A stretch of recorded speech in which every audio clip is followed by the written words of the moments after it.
own philosophies. And at the end of it on Tuesday night, I said, you know, what's so interesting is if somebody did like an analysis of what we've talked about for the last 2 weeks, the clear themes would be there was a theme of joy that was running through their frameworks. It was on half of their frameworks about the importance of having joy in a classroom. And then there were 3 or 4 who had a theme of safety that was on their frameworks. So I thought, man, if somebody could come here and see this work, you know, this group of budding scholars talking about joy and safety and love. And I mean, one of my students, he has an early childhood background. He created his whole framework like a solar system with love right in the center. Whoa. It was so cool. And I said, I mean, somebody would feel so hopeful to hear this group of budding scholars talk about what is important to them. And of course, I did this exact same assignment last year at this time, and that was not the outcome. And I can't help but think it's because I'm in a different place. I am maybe unconsciously, but also consciously honoring talking about their values and why that's important. And they've now bubbled up and they found a place in an academic piece. And it was very reaffirming because I felt like, okay, they feel it too. Like I created a space and they rose to the challenge. So it's exciting. It really is exciting. I'll send you Liz Campbell's PhD. She just graduated in February. And her teaching philosophy, this is kind of drawing all the threads together at the end, is teaching philosophy, be love.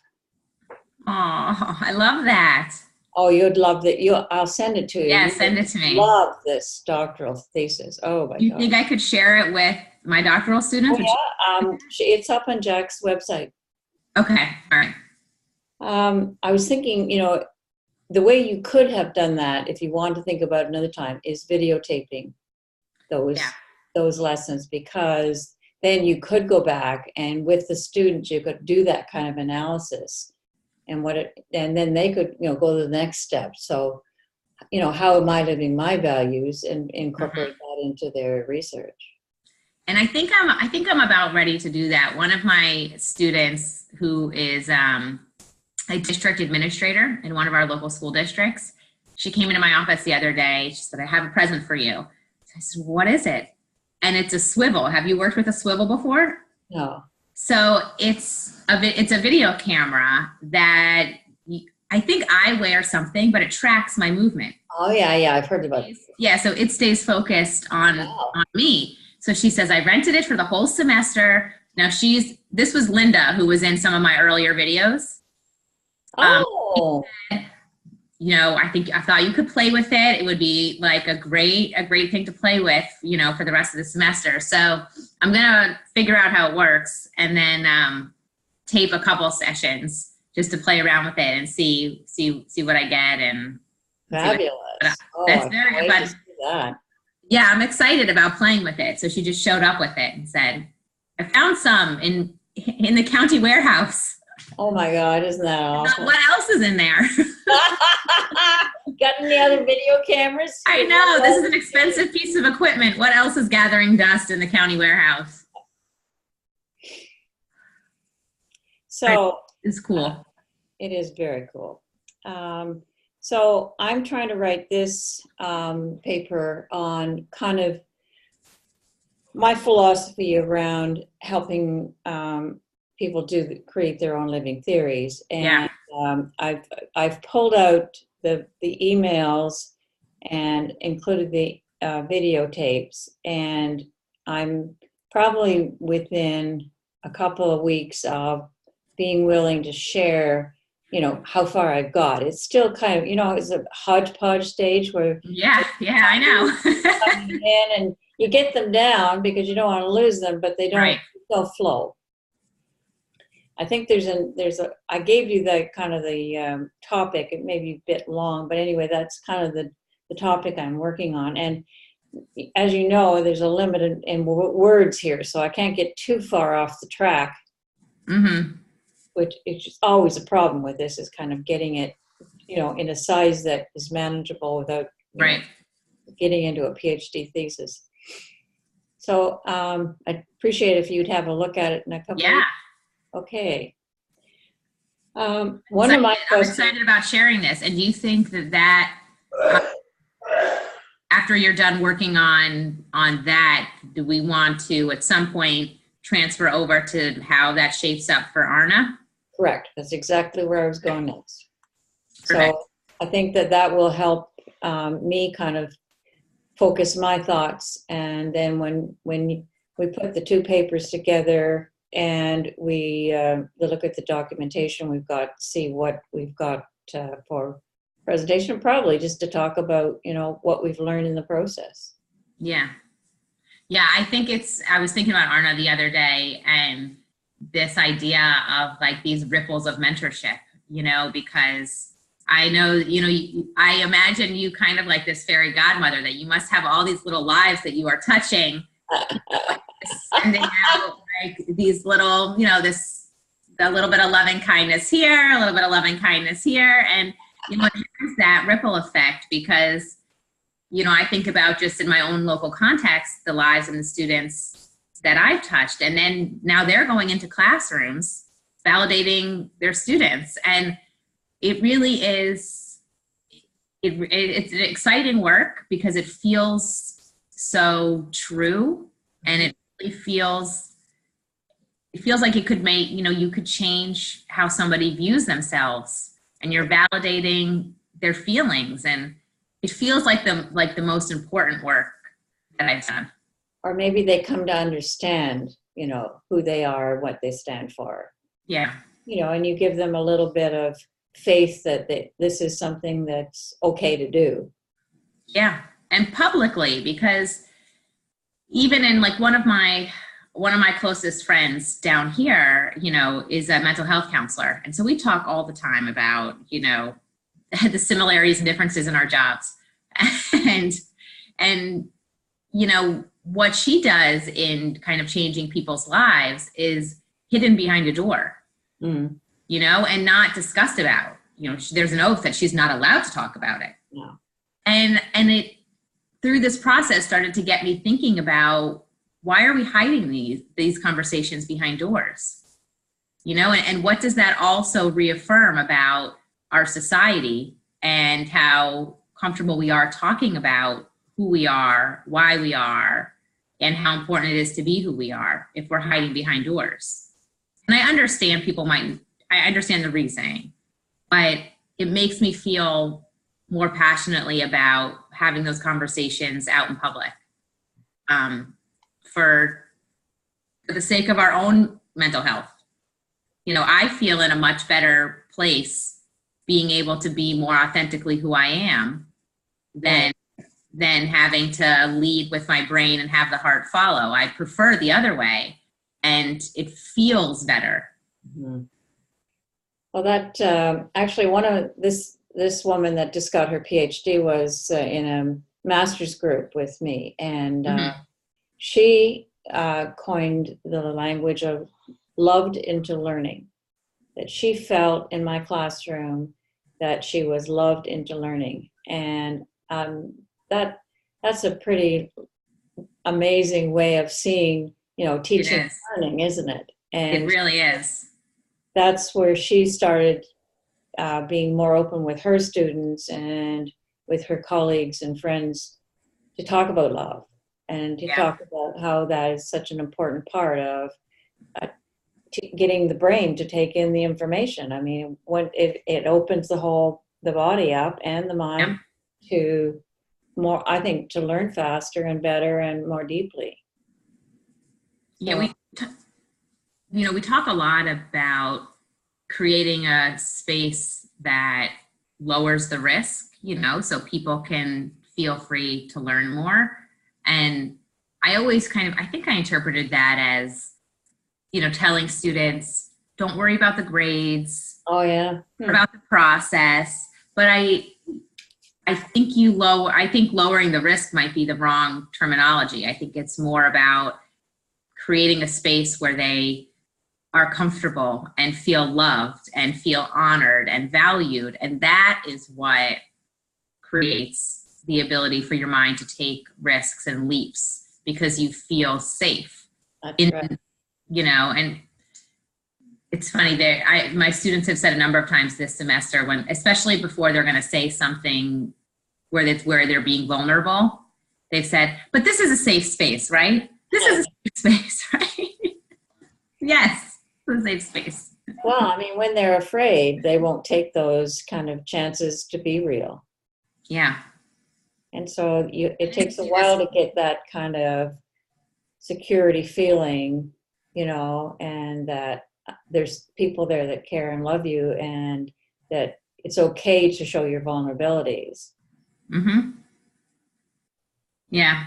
But it has to come from, the teacher or the facilitator. That has to be established by the teacher or facilitator. I mean, because people won't assume that that's safe.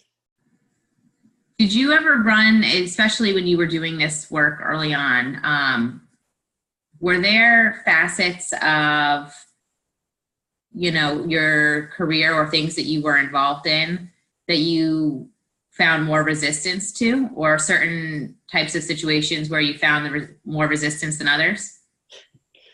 I was a superintendent of education, so Yes. I mean, my whole day was full of obstacles and resistance. That's true. So, and I mean, I brought this teacher research into the district, and I had many teachers and administrators who came to conduct their own research. But it wasn't, not everybody, but it was a critical mass. And but there's always that fear at the beginning that, I'll show people my weaknesses, and then, I won't be in control anymore, Mm-hmm. Right. And I mean, getting budget for that was a struggle every year, because it takes some release time for people to get time to think and write and collaborate. And how did you organize I was just in a meeting yesterday where one of the schools that I work with is looking to apply for a large teacher research grant. And so we were kind of brainstorming. How did you organize your program? Well, I'm not sure. I mean, taking from the teacher standpoint, the teacher received time release. Mm-hmm. And that time release was with a facilitator.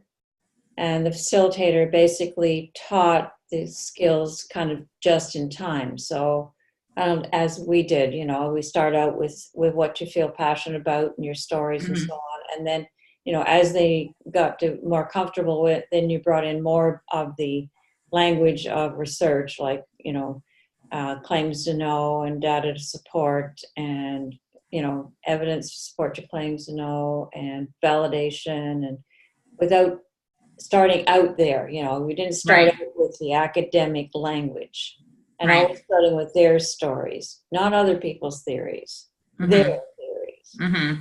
And then once they get comfortable with their own theories about who they are and what they stand for in the world around them, and kind of develop a worldview, then it's okay then to look at what other people say about something. But you can't start with that, because it takes away their confidence in their own embodied knowledge. So anyway, and then they had group sessions all over the board in different areas, and facilitators. I mean, I did that myself to start with. Right. And then as it grew, I couldn't do it all myself, but all of the facilitators had done their own living theory research. But I've written this all up, so if you wanted to. Yeah. Yeah. It's going back quite a few years now, but I mean, and then one of the boards that I did the master's cohort in, that board, the women in that group then did their own group across the county. They called it Barn. Blue Water Action Research Network. Was that one of the groups that Skyped in when you and Jack presented at Alara? Yes. Okay, yeah. That was Kathy and Crystal, yes. Okay. Yeah, that was, we were talking about this yesterday about how to support teacher research, because I worked with this group of 9 teachers in the fall. And we worked in a pretty kind of traditional format, you know, where they were looking at their own practice, but really learning how to be researchers and really focusing on studying something in their practice, but not their practice as a whole, I would say. You know, more how am I running my small groups? How is this curriculum working for me? So as I think about a larger program, how it would look programmatically, I'm starting to think about how they could structure it to really study their own practice in a way that's sustainable. Because you're not always studying something new, like an intervention all the time. But I hear what you're saying. If your focus is more on studying who you are, then everything else, all the interventions will come and go connected to that. It's kind of the base. I mean, yeah. But I mean, then it becomes part of who you are. So all the time you're looking at what you're doing and saying, okay, how could I do that better? And then you engage others to help you. And I mean, ideally the students is who you get to engage to help you. Right. Or you get the students to do their own little action research. So, I mean, I should show you Kathy Griffin's work. She was one of the ones that came into the Skype, and she had her grade 5 kids, and they were doing questions like, I'm not very good in group work, so I need to improve how I work in a group. And then once they'd have a question, then they do start doing the same kind of analysis that we do with whole classrooms or whole systems, you know. So what is it I do? What do I need to do differently? And then how do I know if I've improved? Mm-hmm. Actually, I had one teacher who had kindergarten students doing it. Kindergarten students are probably great for that. Really? They have no filter about what to say and not to say. That's right. So, and the videotape there is ideal because kids don't write that well, but they actually speak quite well. Mm-hmm. You know, you get into permission issues there, but we've never had a parent say no. Yeah, and this is a laboratory school connected to the university, so they're really, all their permissions are, you know, I think that's part of the package signing up. But we have a huge, in the state of Florida, we have a huge push right now for socio-emotional learning. I think that's legislation, huh? Isn't that great? It is. I mean, it's a little bit reactive. You know, we had a huge school shooting last year down in South Florida. So a lot of the legislation came as from the advocacy work of the groups following that shooting. And the time is right for a lot of this. And the time is right to already create spaces where people can talk about who they are. So I have to think about how this kind of all can come together. It would be nice to be able to work on a multi-year project with this group. That would be nice. Okay, I know that you have some time pressures. I'd love to chat with you all morning, Michelle. So I'll look for your page up in the submission area, and I'll follow the comments from the reviewers, see what you're getting from them. And I can't thank you enough, really. I mean, it's, you know, it really is. I can't say it took me in a different direction, but it cleared out all of the weeds so that I could see the direction that I wanted to go in. You know, I knew I needed to do something, but it really, I mean, it really was like it was a lovely, lovely process. So I really can't thank you enough. I mean, Well, I'm going to leave you with a question for another time, and that is, okay. how could I do it better? How can I improve? Because that's always what I need to know. Well, we'll talk about that for Arna. Okay. So let me know when you want to talk about the proposal process. Okay, yeah, let me get this this manuscript off, and then we'll start to organize it. I've never been, so I'm gonna follow your lead as far as what the audience is like and that sort of. Oh, they're not very nice group. Very nice Okay. group, and very much on the same page. Not always self-study Right. of action research. Sometimes it's studying others, which is not the kind of what we mean by action research. Right. All right. Interesting. Okay. You have a lovely day. Thank you for meeting early, and I'll talk to you soon. Okay. Have fun at the zoo. Thank you.